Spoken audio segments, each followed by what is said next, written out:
रावण का आशीर्वाद दे रहे। और रावण ने सारे भाई को ले गए और ब्रह्मा जी के आशीर्वाद ले रहे। और विष्णु वहाँ खड़े, भगवान विष्णु ब्रह्मा जी कह रहे देखो आप इस धरती के गुरु हैं, आपको भी उन्हें आशीर्वाद देनी होगी। तो विष्णु ने बोली देखो आप जो दे रहे और हम इससे क्या दें। बोली देखो थोड़ी आशीर्वाद उस महाराज रावण को दे दो। तो विष्णु ने सोचने लग रही हम किस तरह के आशीर्वाद उसे दिए जाए और सारे शक्ति की भीड़ वो हो जाएगी। और अगर हम आशीर्वाद उसे दे देंगे ब्रह्मा जी की बात हमें सुननी भी पड़ेगी, क्योंकि आशीर्वाद देने के लिए हम ही खड़े और हमें ब्रह्मा जी कह रहे। तो भगवान विष्णु ने सब कुछ एक खेल रचाई देख रहे कि शायद महाराज रावण को आशीर्वाद ब्रह्मा जी दिए और हमको भी देनी है। तो भगवान विष्णु ने थोड़ी सी आशीर्वाद उन्हें दिए और रावण ने खुशी खुशी अपने घर चले गए। ब्रह्मा जी को पूछ रहे विष्णु जो देखो आप तो इन्हें आशीर्वाद दिए, इस संसार में उसे आशीर्वाद दिए, लेकिन हमने तो दिए उसे आशीर्वाद, आप कही तो हमने दिए, तो शायद वह अहंकार आ जाएगी। विष्णु कह रहे देखो अगर आशीर्वाद तुमने बोली तो हमने दिए, लेकिन धरती में उसकी अहंकार आ जाएगी। ब्रह्मा जी कह रहे देखो ओ महाराज रावण आप वो शक्ति की वीर है क्योंकि गुरु की सेवा करते और उसे आशीर्वाद देना हमारे लिए थी और आपके लिए भी थी, आप दिए। तो भगवान ब्रह्मा जी इस बात विष्णु से कही। विष्णु ने सारी बात सुनी। बोली देखो आप ब्रह्मा जी है और आप इस धरती के एक गुरु है, लेकिन मैं आपसे एक निर्देश दे रहा हूं, समय आने पर वो कई अहंकार के जड़ में आ जाएगी, क्योंकि अहंकार जब उसके आ जाएगी तब शायद आप नहीं हम जाएंगे। बोली ब्रह्मा जी कही देखो तुम किस भेष में जाओगे। बोली देखो हम उसे खेल नचा देने के लिए देख रहे और हम जाएंगे समय।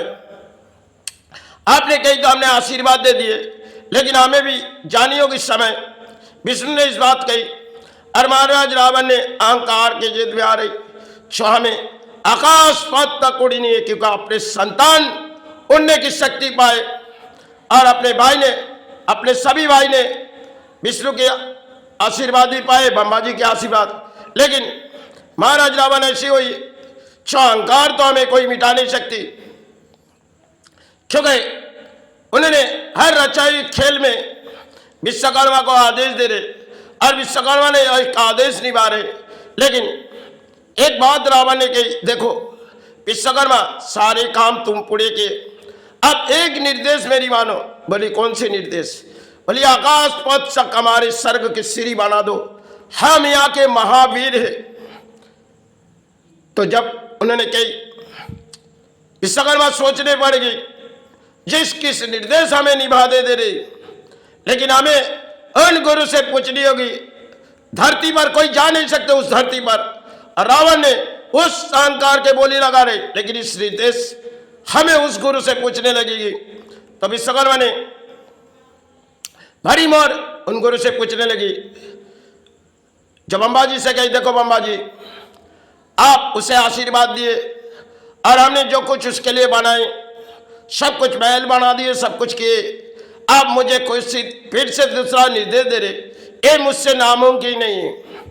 तो विष्णु ब्रह्मा जी विष्णु के कही देखो अब संसार में उन्हें आशीर्वाद देने के बाद वो तो स्वर्ग की सीढ़ी बनाएगी, लेकिन विष्णु कह रहे देखो उसे किसी तरह नाकाम करनी होगी।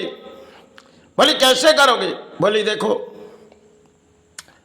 वो अहंकार भर चुके, अब देवी सीता मां ने एक खेल रचा रही उससे, जो पूर्व जन्म में माता ने जब विष्णु की सेवा करते थे महाराज रावण ने उसे अहंकार के जिद में आए थे, तब परिणाम माता ने भी कुछ सोची थी। जब फिर हम पुरानी हिसाब से जन्म लेंगे और विष्णु हमारे साथ में फिर आएगी, उनके अहंकार के लड़ाई हम और विष्णु जी बल के मिटाएंगे।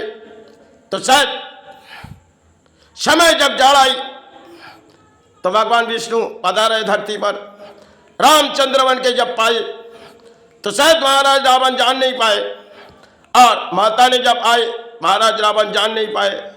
उसने तो उठा ले गई, लेकिन उठाने के बाद अंजाम क्या हुई वो तो महाराज रावण जान पाए, लेकिन अंत समय में महाराज रावण जान पाए। लेकिन पूरी तरह महाराज रावण को एक तरफ तोड़ती गई, क्योंकि रावण के अहंकार कैसे मिटाएगी रामचंद्र ने अधिक प्रतीक्षा ले रहे गुरु के पास।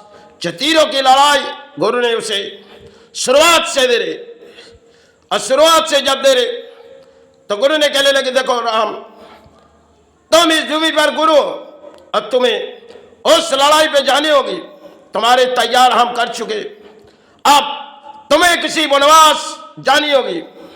बोली हम कैसे जाएंगे?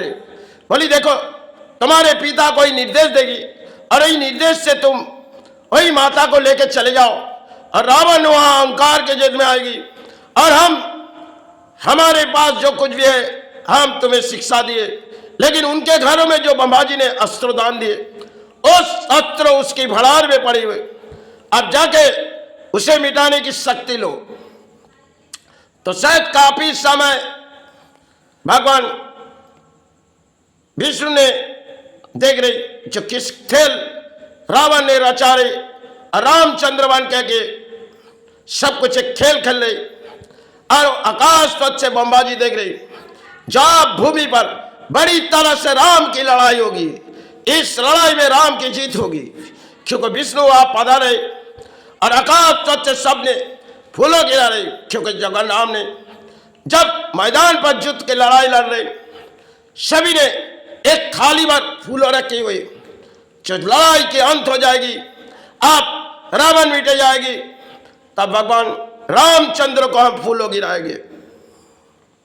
जब लड़ाई पूरी तरह से खत्म हुई, हर माता ने आविर्भाव हुए, और रामचंद्र को प्राणी साहब से सभी फूलों गिरा रहे, क्योंकि समय की इतिहास एक रामायण थी, और रामायण में कई कहानी रचाई गई जो शायद समय वाल्मीकि ने रचाए, उनमें कई तरह परिणाम रचाए, और राम को उस जेल के बारे में खेली थी, क्योंकि रावण के अहंकार को किसी तरह मिटानी है, तो हमें उस वनवास जाके उसे सारे देखनी होगी, संग में माता को भी ले जानी होगी, संग में भाई को भी ले जानी होगी, और उस लड़ाई उसकी अंत होनी चाहिए। जब पूरी तरह से राम टूटते जा रहे, भगवान ब्रह्मा जी शक्ति के वीर वो भी देख रहे, जो आज इस भूमि पर राम क्यों टूटते जा रहे, वो तो भगवान विष्णु है और गए तो धरती पर, लेकिन लड़ाई तीरों की भारी हो रही और राम टूटते जा रहे, और रावण अहंकार के लड़ाई में कैसे मिटेगी? तो राम ने हर गुरु की प्रतीक्षा ले रहे, शायद वाल्मीकि की प्रतीक्षा लिए, वाल्मीकि को कह रहे गुरु आप उन तीर कहाँ हैं? बोली देखो उसकी भड़ार में पड़े राम, तुम लोगों ने तुम्हें तो अधिक शिक्षा दिए, तुमने तो एक निर्देश तुम्हारे भाई को शायद नाकाम किए, क्योंकि तो तुम्हें चलाने की इजाजत नहीं दिए, आप उसकी भड़ार में पड़े हुए उसे उठाओ और उसे मिटाओ। राम ने कहने लगी गुरु कैसे उसके घरों में जाए? बोली देखो तुम्हारे साथी को भेजो और जाके उस अस्त्र भड़ार से ले लो, लेकिन उसे खेल खेलो, राम तीरों की खेल खेलते खेलते वो मिटे जाएगी, तब तुम्हारे सहारे आ जाएगी। शायद सब कुछ एक रचाई खेल खेल रहे, और भगवान राम ने सब रचाई खेल में आंसू भी बह चुकी थी, क्योंकि जब भाई के ऊपर तीर छोड़िए उस अस्त्र को बल करने से राम के आंखों में आंसू आ रहे, क्योंकि और भगवान जहां धरती के गुरु सभी देख रहे, जब धरती पे विष्णु वह आंसू आ रहे, क्योंकि रामचंद्र बन के आए, संग में वहां माता नहीं है, राम रोए जा रहे, तो भगवान विष्णु की खेल सभी देख रहे, धरती के माता और धरती के जितने गुरु जो आप लड़ाई की अंत होनी चाहिए, क्योंकि राम इस धरती पर पहुंच चुकी जब विष्णु रूप में आए। अब लड़ाई की तो अंत होगी। जब लड़ाई की पूरी अंत हुई, सभी ने एक एक खाली पर फूलों गिरा है, हर माता ने आविर्भाव कर रहे, जो धरती पर विष्णु पहुंची गई और रामचंद्र बन के पहुंची गई और संग में तो माता गई, उसे आविर्भाव किए जाए। जब पूरी तरह जंग जीती गई, उसमें सब एक लड़ाई थी जो तीरों के माध्यम रावण को तीरों की शिक्षा दिए थे, लेकिन चीरी भी गई विष्णु आके धरती में रामचंद्र मान के, और माता ने अधिक शक्ति विष्णु के सेवा पाए थे, फिर भी उसे वो नमाज बितानी पड़ी थी। भाई को उस तीर चलाने के लिए भगवान राम ने शो की गई थी, क्योंकि खेल किस तरह जंग मुकाबला कर जाए, इसलिए भाई को कही देखो इस ब्रह्मास्त्र चलाना नीति विरुद्ध है। राम ने इस बात कही थी। फिर राम के आंखों में आंसू आई, क्योंकि मेघनाद ने आकाश पर जा सकती थी, और वो भी देख रहे भगवान राम ने जो इस आकाश पर इसके संतान इतनी वीर होगी, अब इसे लक्ष्मण तुम मिटाओगे, ये हमारे हाथों की नहीं है, इसे तुम तीर चलाओगे, लेकिन फिर से तुम्हें तैयार करेंगे, तुम फिर उठो, जागो राम।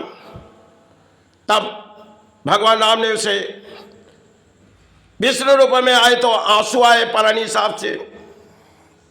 सिर्फ जंग की किसी लड़ाई थी और हासिल करके देखे, सिर्फ एक इतिहास थी जो बनाई भगवान राम ने, और इतिहास बना के रखे वाल्मीकि ने, जो भगवान राम ने पूरी तरह निभाए। जड़ की बहुत ही कहानी रात बीते जाएगी तो बहुत ही लंबी कहानी है, इसमें रामायण अधिक भगवान विष्णु ने अधिक शक्ति की वीर है, और महाराज रावण ने भी शक्ति की वीर थी, लेकिन धरती में जब अहंकार आए तो उसे मिटा दे गए। समय संग में माता आई थी, हम चरण के सहारे मांगते, गुरु चरण और मातृ चरण, देवी सीता माँ के चरण, भगवान राम के चरण, भगवान विष्णु के चरण, ब्रह्मा जी के चरण, इस सभी चरण के सहारे पुकारे हम विश्राम लेंगे माँ।